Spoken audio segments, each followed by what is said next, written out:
You are looking at Julian's pronunciation guide, where we look at how to pronounce better some of the most mispronounced words in the world, like this other curious word. But how do you say what you're looking for today? Let's learn once and for all how to pronounce these words correctly in English. If you want to learn more correct English pronunciations, make sure to stay tuned. I've got more videos for you at the end of this video. Messages. Let's break down into syllables. Mais, a meh sound. Messages. Messages.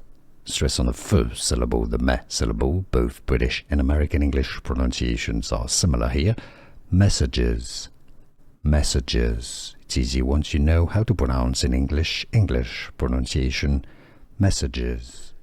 Here are more videos on how to pronounce more confusing words and names too many mispronounced. Like this video if you found it useful. I appreciate your support. I'll see you soon and thanks for watching.